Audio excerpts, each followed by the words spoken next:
So to start, we're gonna send a Zoom poll to you. We're gonna just send a poll in the beginning and the end. I'm gonna launch that poll now. Okay.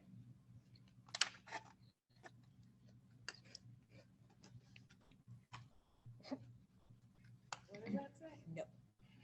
Do you feel like you are prepared to take care of your own finances when you graduate? Yeah. No. I think I got half. I like the confidence. Is there a maybe? Yeah. Just say no. Just say no. Okay. Oh, good. There's 5 of us. Okay. Let's see. So what do I eat now? I forgot. So right now we have there's the poll. We'll share the results with you. And then we'll pull you at the end to see if anything has changed. And if it has, that's great. And if it hasn't, that's okay too. So I'm going to start screen sharing. Eat my oranges.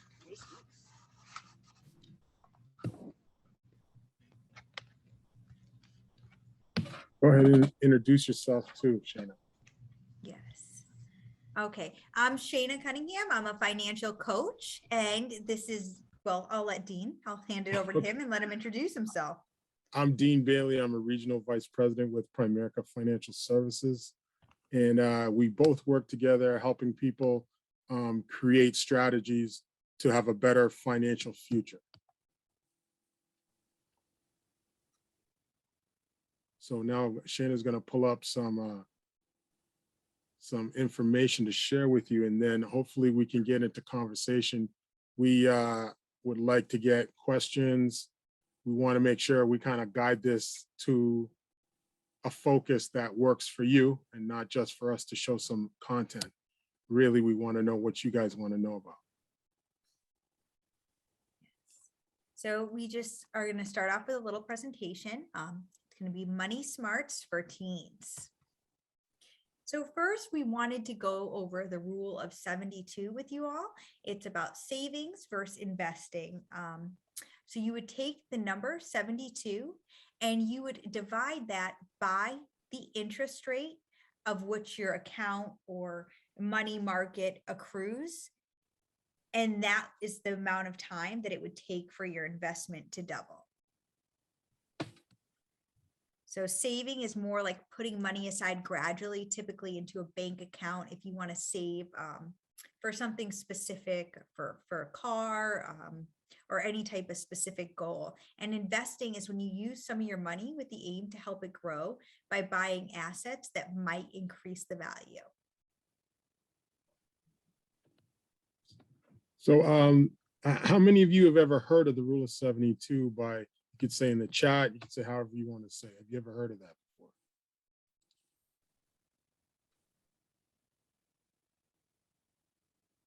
Nobody from the Fab Five have heard of it?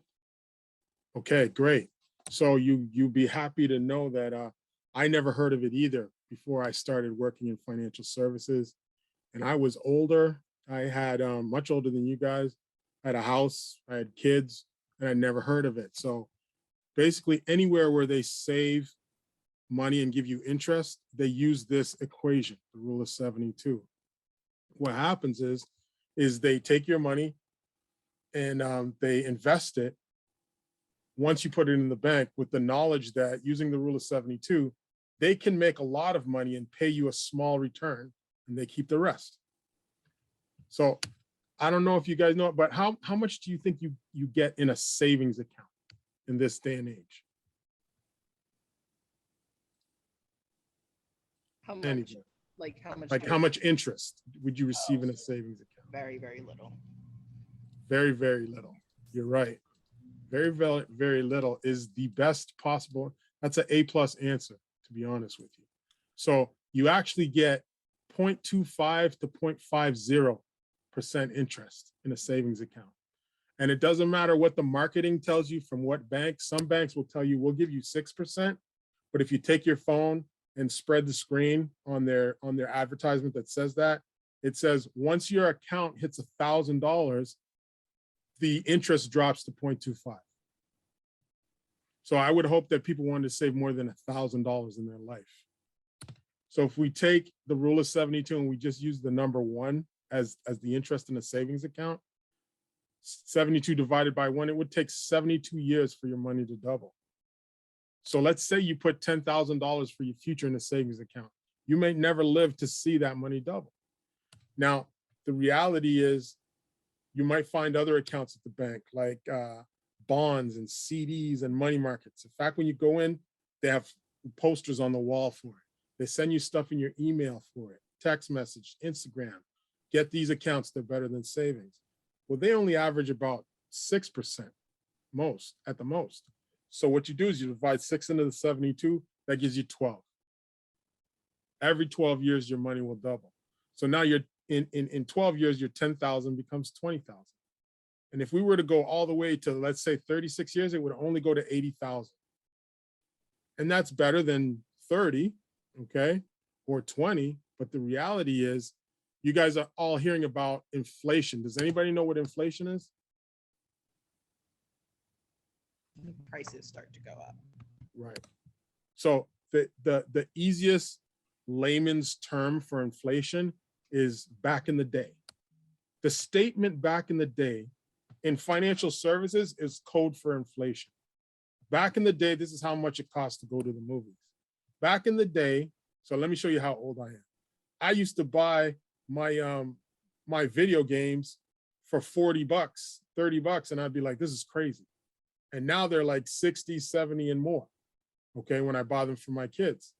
Same game, maybe a little different technology, but back in the day, it cost less. Milk costs less, cars cost less, all of that. So when we ask you guys, how prepared are you to handle your own finances when you graduate? Inflation and the rule of 72 are a huge part of that. So getting back to the rule of 72, the best place you could put your money for the far future would be something called a mutual fund. And you might have heard that word before, okay? Basically, it's just a collection of stocks, but they average 12%. Now you divide 12 into 72, and now you have your money doubling every 6 years if you just leave it there. You don't touch it, you just leave it there. In 36 years, it's gonna be about $640,000. At your age, I'm assuming you're between 17 and 19, okay? At your age, if you were to put away $67 or $70 away in the right investment between now until you're 35 or even 40 years old, and then never add a penny to it after, eventually that will top off to $1 million. But the reality is, when I was your age, nobody told me that. I was 37 before somebody told me that. And I was 40 before I actually started doing it. So a little bit of it is the education that you get. And then the other part of it is the knowledge and you actually doing what you've been told to do, taking it and using it, okay? So let's go to another concept real quick. Next, we wanted to touch on debt stacking. Not sure if any of you are familiar with debt stacking. It's a way that people eliminate their debt. So basically, when you're debt stacking, you want to start off by making a list of all your debts.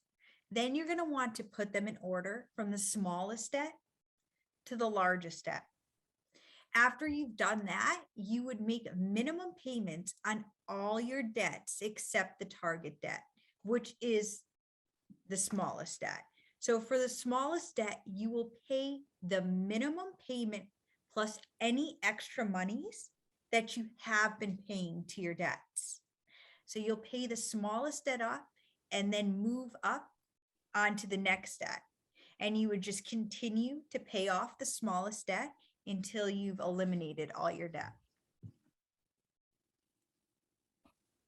Does have any question about that? That might sound a little confusing, but in all honesty, it's actually very easy. How many of you actually have what you would consider debt, be it credit cards, car payments, maybe some of you, I don't know. How many of you? Probably like 2 out of 2 out of 2? Yeah. Okay. So when you think about paying off debt, and you hear a lot of conversation about, your credit score and being able to get stuff. So you guys are right around the age where this all comes to a head. Let's say you plan to go to college. You're going to be entering into a debt situation if you take a loan. Let's say you do not plan to go to college and you want to do stuff like rent an apartment, buy a car, that sort of stuff. Your credit is going to be an issue in how much of that you can get. So the best way to get rid of a bad credit situation, or basically to increase your ability to buy, is to get rid of your debt. Now, it shouldn't be debt modification, debt. There's all these words. You should get rid of it 100%. Anybody have a credit card in this group? You just Yes. say one of us, two of us, whatever. One of us. Do you have a credit card? Just one of us. Just one of you? Okay, and so if you don't mind sharing, you don't have to. If you don't mind sharing, how did it feel when you got the credit card? Like, what was the emotion? It felt good, relieved. Did you feel more adult? It's a little stressful worrying about like having to pay it back or your credit score would drop. But Yeah, yes. That's totally understandable. So the reality is that a credit card is money that doesn't exist, that you and another third party, the bank that you have the credit card for, make a deal whereby you go and you purchase services and products and they promise to pay it, but they'll pay it at the cost of you paying them interest. Now, remember I showed you the rule of 72? And people often tell me, oh my God, where can I save my money and get 12%? But if you look at your credit card, the interest rate on your credit card could be as high as 29%. So it's not that getting 12 or 29% is not possible. It's just that as somebody using a credit card, you don't have access to getting that from your money. The bank is getting 12 plus, almost 29 from your credit card. So you're right to be nervous on one hand, but you shouldn't be nervous as long as you think to yourself, you should, whatever you buy, whatever services you use with a credit card, you shouldn't use it if you can't pay it off immediately. Paying the minimum will only create more stress and make your financial situation worse. In fact, when I work with clients and we build the whole package, for them, we teach them not only to pay off the credit cards, but to get rid of them.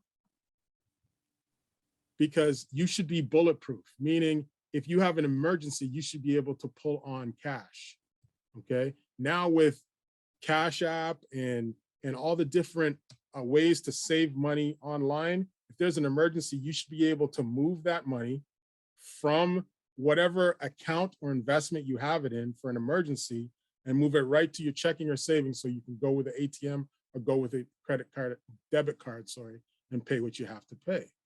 So the reality is if you're bulletproof in your finances, you set up things where a credit card is not something you have to use. So there's two kind of credit card owners that made it through the pandemic.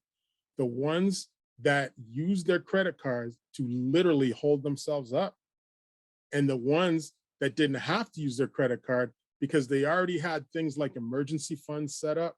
They had a short-term fund and they already had wealth funds. So an emergency fund is very simple. If you take all of it, You you have a slide Yeah, on me this? Yeah. too. Wait, I An just want to emergency- welcome Melissa. I see Melissa yeah. joined. Is she part of your Fab Five group or is this a new She- attendee? That's a new person. Okay. Welcome, Melissa. We're happy to have you here. If you want to turn on your video or drop something in the chat and let us know what grade you're in, what school you're from, you're welcome to do that. We'd love to know. And could I ask what your other debt looks like? I know that we touched, so there was two of you Fab Five that have debt. One of it was from a credit card. What was the other debt if you're comfortable answering?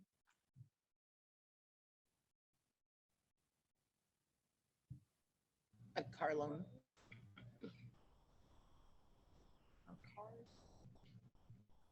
So when you look at having an emergency fund, you should think about how can you get $1,000 in that account. That's how you start one. Okay. And it could take you a while because a fully funded emergency fund has 3 months of all your expenses in it. So that would be 3 car loan payments, 3 car insurance payments, 3 what you usually spend on your credit card. Should have 3 months of that in. So it will take you a while to get there. Okay, so when you're talking about a family, husband, wife, and everything, that could be thousands of dollars, like 27,000, 25,000. Takes them a while to get there sometimes. But once you have that together, now you're a little more that you said, oh, it's kind of stressful, it's kind of whatever. You know, something comes up and you need to use money to fix an emergency. Now, emergency, believe me, I'm not talking about, oh, my car fell apart, which is an emergency, or it might be that somebody, your friend calls you up and said, listen, I have tickets to go to such and such concert in Los Angeles, and all you got to do is pay for the plane ticket right now. That is an emergency. If it's important to you, it's an emergency. What I'm talking about is, I don't want you to go ahead and use a credit card or use money from your paycheck to do that. Like, you shouldn't disrupt the rest of your life for what you consider to be an emergency. As your life gets bigger and you add on more responsibility, your definition of an emergency is going to be different. But the reality is, as long as you have money to back up whatever you feel is an emergency, you're not going to put yourself. So right now, going to that concert, you might be like, that's the thing I have to do. You go and you take money from your car situation, from your car insurance, from your credit card situation. You go, you have fun, you come back, and then you're like, uh-oh, I shouldn't have done that. Okay.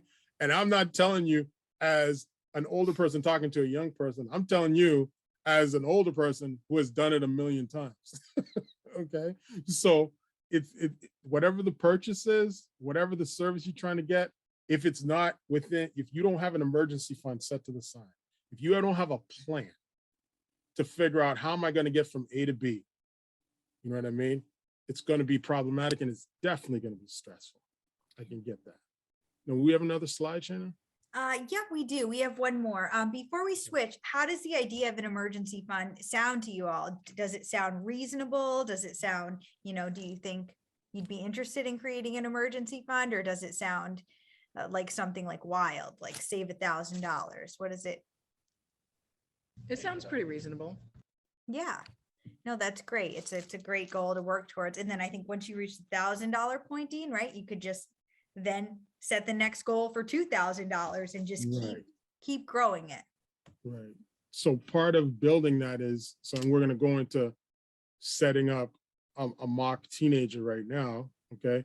Part of knowing what should be in your emergency fund is knowing how much you make, what you have to pay out, and just having it on paper. But the first goal is $1,000.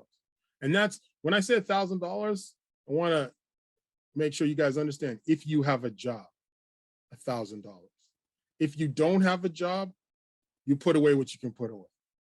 If it's only birthday money you're putting away for right now, then that's what you putting away. So I kind of tell people, if you get birthday money, if you get a paycheck, you need to figure out how much of this money is for my future. That's 20% right off the top. Then you figure what I need to use to live my life, pay my bills, all that kind of stuff, eat, buy clothes, whatever. And then, to be totally honest with you, you got to pick a certain amount of money, a small section of it that you can blow. Spend on what you want, because why would you work hard and never have any fun celebrating what you made? You just have to choose a percentage, 10%, something like that, low, that you could be like, oh, this part of my money is for me to do whatever. Anything from movies to Coachella. I don't know. Okay. So now go ahead, Shane. Yeah, now we're going to create a mock teenager together. So we're just going to think about, like, what do your finances look like? So I'm going to stop sharing so you can start, Dean. Okay.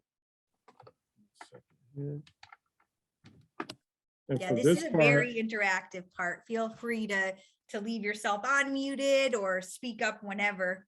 Yeah. Yeah, we need you to speak up as much as possible. Sorry, it cut out. What was the question?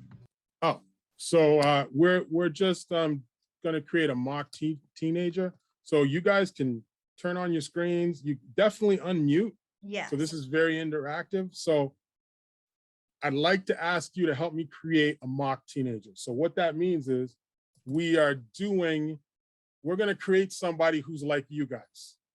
And then I want you guys to ask questions of how does this person create a financial situation where they're successful, where they're at now. And then Shaina and I will also ask the question. So I'm not gonna try to draw because this thing is kind of funny with that. So let's give the teenager a name, please. What's the teenager's name? Dwayne. Oh, nice. With a Dwayne. Okay, so Dwayne, how old is Dwayne? 17 and a half.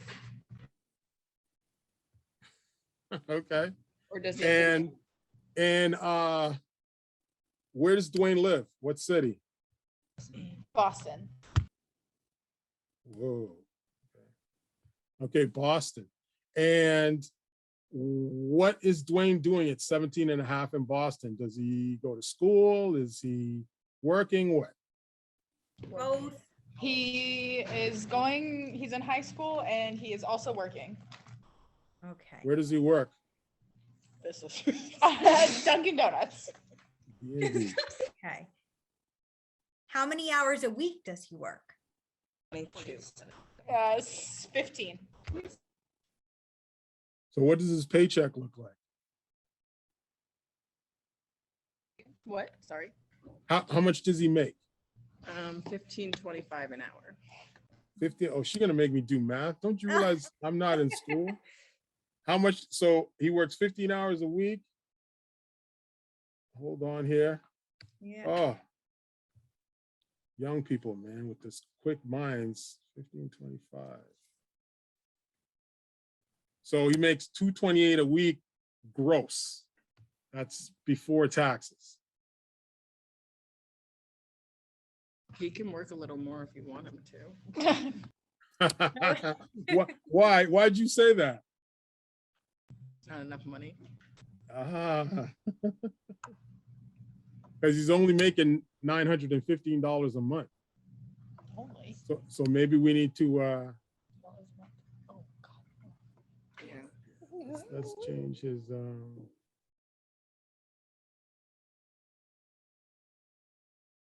let's give him 25 hours. Is that too much? He still has a life if he works 25 hours? He's still alive. Yeah. Okay. That's $381.25. A week. Yes.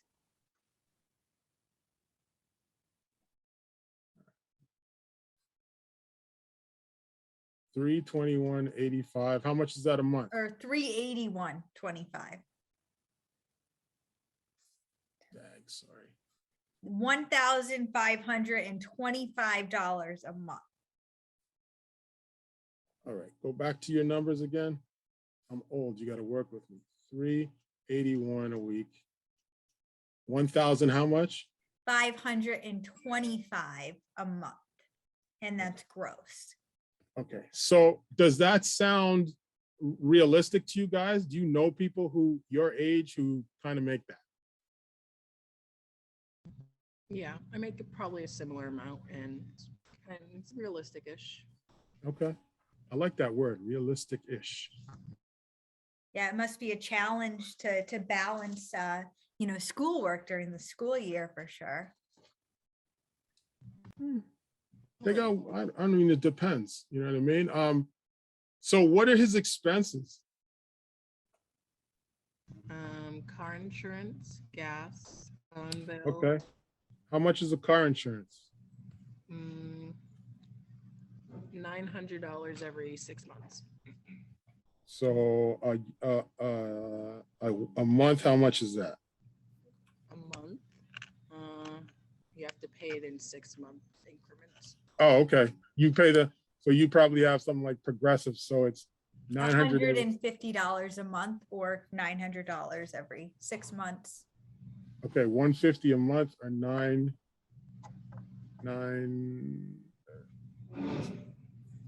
How much was it? 900 and what? 900 every Just 6 straight months. 900? Okay. And what about gas? How much does he pay a week? Like Figure. $50. And what about, does he live at home? Yeah. Okay. Is he paying his parents for portion of rent, cable, anything like that? No. Good. Good. That's awesome. He's in a good situation. What other expenses? Phone bill. Phone bill. There you go. How much does it sell? $30 a month. Okay. Is there a phone payment for the phone? No, but he has a car payment. Okay. Oh, car payment. How much is car payment? $298 a month. My dogs need. Okay.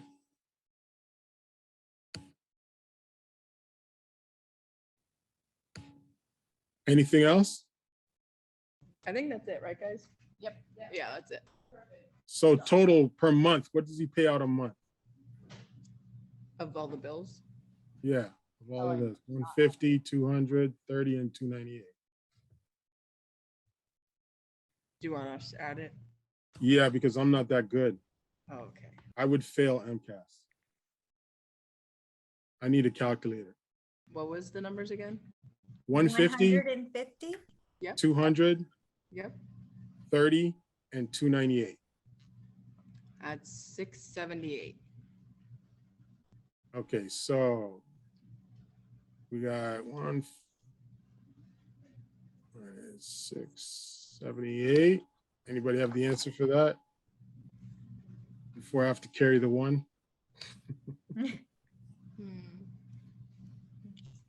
What are we doing? 678 plus what? Minus 1525 minus 678. Oh, 1525 minus 678. Yeah. 15. sorry. Take your time. Yeah, we're good. 678. 847. So after he pays his, Dwayne pays his expenses, he has 847 left. Yes. Okay. So remember, I said to you guys, when you look at this, this is what you would call your, there's so many words for it, discretionary funds. It could be, probably the best thing is this is just your net, what you have left over after you pay everything, right? So in a month, 847, if you're based, I assume your parents are paying for your food and your housing, right? Because you're still at home, but that's not a bad situation. You know what I mean? Any questions? Anybody thinks there's adjustments that need to be made to Dwayne's life that we missed? Yeah, what about food expenses? Are there some food expenses we should add in there? Well, I think that would go to, well, we're gonna go to it right now. I'll tell you right now. But this is his basic needs. I think we got it all. Parents pay. Okay.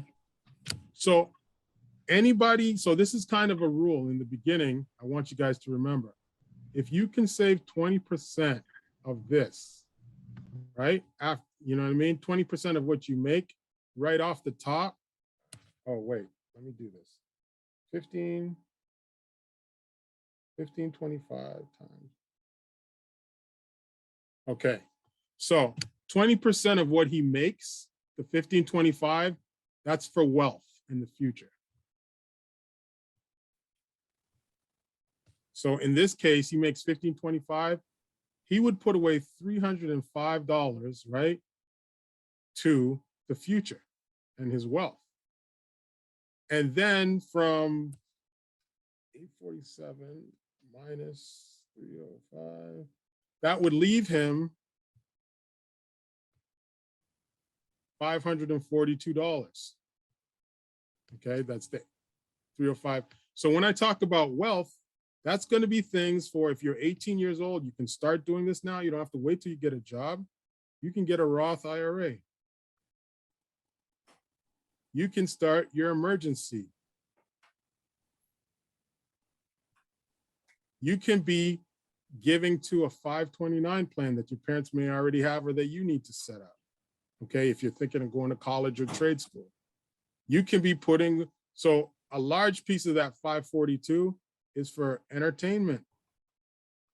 So when she talked about food costs, I would assume that most of your food costs that you pay for is when you're either, maybe you're at work, maybe you're going out with your friends, you know, that sort of stuff, entertainment. Okay.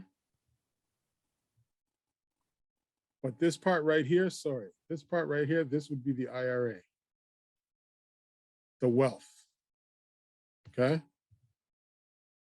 Sorry, I'm going to take this is not part of the 554. So this is where you would do things like IRAs. These are retirement accounts, that sort of stuff. And I'm telling you, it might seem absolutely insane at 17 and a half to say that I'm putting away money for my retirement.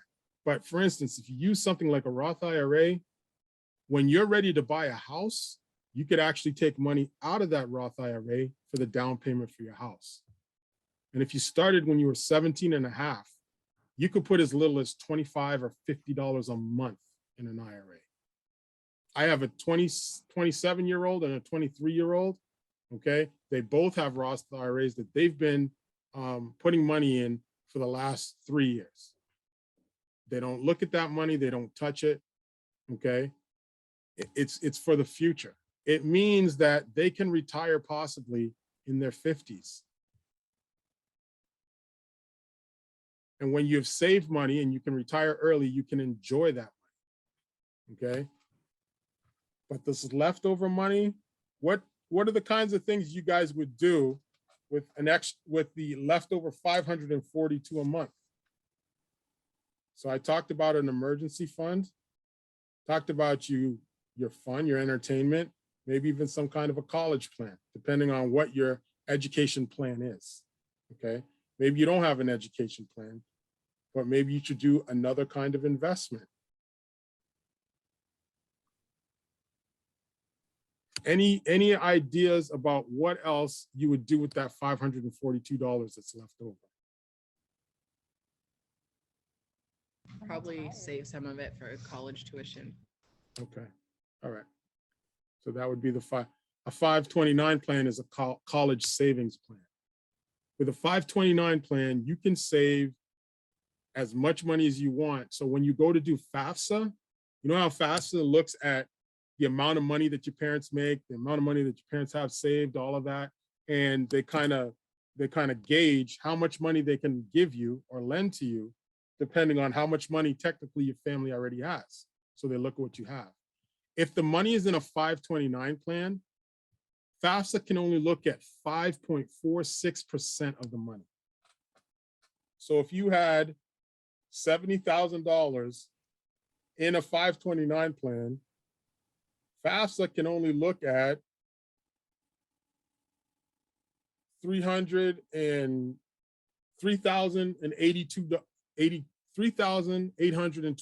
of it. The rest of it is not going to affect how much money you make from FAFSA. And a 529 plan can pay for any qualified educational expense. So that's not just the tuition. That's not just books. It could be rents. It could be to buy a car to go back and forth. It could be, let's say you're going to take a class my daughter took a class in Dominican Republic during intercession. She paid for it with the 529 plan. Okay. Computers, lab equipment, anything connected to your education. Anything. And for you, just so you know, so your parents know, 529 plans can be used in private schools and all the way from kindergarten to grade 12.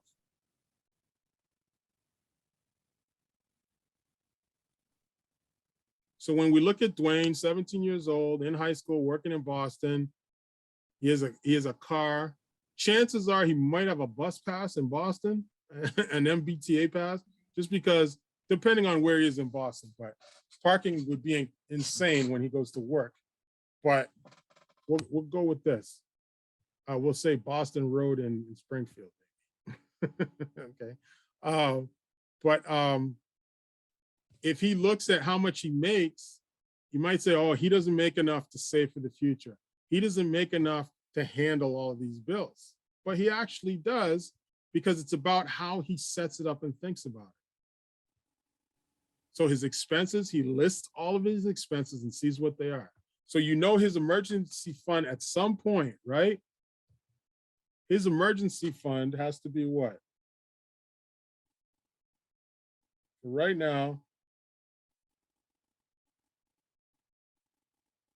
sorry. His emergency fund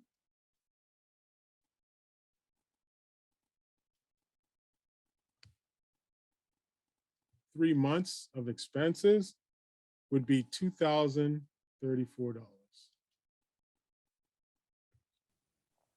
When he gets that set, right, he can feel more relaxed. Now, let's say his emergency fund has $2,034 in it. He knows his car insurance will be paid. He has gas, his cell phone will be paid, and his car payment will be paid. He doesn't have to worry about it. Now, let's say he's at Dunkin' Donuts and they keep screwing up his schedule, and they put him on a shift with a supervisor who doesn't respect him, treats him really badly, and he's like, you know what, I'm tired of this place. And then one of his friends says, listen, I do catering and I make way more than that. Now, I only work on weekends in the evening because it's like weddings and stuff like that, but I make easily $400 to $500 each night that I work. And I work sometimes 2, sometimes 3 nights in a weekend. You should come. Dwayne can go explore that because he has an emergency fund. He can give his 2 weeks. He can explore other jobs, other opportunities. Let's say Dwayne is a pretty good swimmer and he hadn't been swimming for a few years in school, and the coach comes to him and says, hey, listen, there's an event happening in Tennessee. They're looking for people who might make the Olympic team for swimming. You have that potential, Dwayne. I really want you to get in there. He said, coach, I got work, I got whatever. Well, Dwayne has an emergency fund. He can go train at least for 3 months, maybe find another job, talk to his parents. What do you think, mom and dad? My bills are going to be taken care of. I don't need any money from you for my bills. Do you think I should do it? See, the backup, the bulletproof part allows you to make decisions based on what's good for you and not how much you can afford. Too often in life, everybody, I don't care what age they are, they make decisions on what they can afford. And what they can afford usually costs them too much in the long run. Because you buy things cheaper because you think that, oh, it's cheaper, I got it on sale, but the quality was not good. So you end up buying several of the same cheaper stuff because you never had good quality. There's a story about a parent whose child qualified for a marathon, and they went out and they spent half their paycheck on equipment, like the right shoes, everything, right? And the people say, why don't you just go to Target and buy whatever? Because she's going to run in a marathon. Those shoes can't fall apart. I'm going to do a time check because it's 10:45 Okay, cool. or 11:45. I'm sorry. It's 11:45. So we created the mock teenager. Guys, questions, comments, things that we missed. Is there something that you feel we didn't cover that you want to know about? Go ahead. I don't think anything. I really liked it, and I thought it was very helpful. Right. I'm going to relaunch the same poll that we did in the beginning just to see if any thoughts or feelings on finances have changed as well. If you could.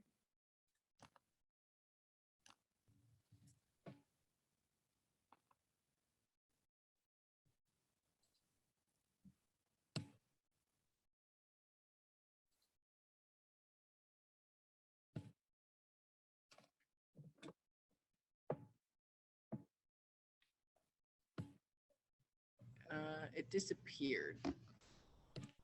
It did. Do you see it, Dean? I see untitled poll, blah, blah, blah, blah, blah, blah. I see it now. Okay. What, Are you able to see it now, Gabby? you may have to launch it again, I don't know.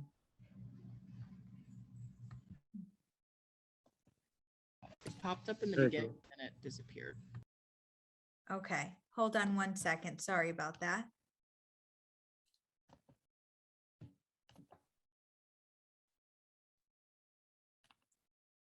How about now? Is that better? Yes, we got it. Okay, perfect. Oh. and Our results changed a little bit, so that's good. Okay, well, thank you very much for participating. We enjoyed this and enjoyed having you. Thank you, Yeah. guys. We Thank have you. a Thank you. worksheet attached as well to our event page in Hoover on how money works, if you're interested in reading that or learning a little bit more. And you'll also see mine and Dean's contact information if you have any questions and you'd like to reach out as well. Okay, thank you. Thank you. Thank you. Have a good day. You too. Bye. Bye.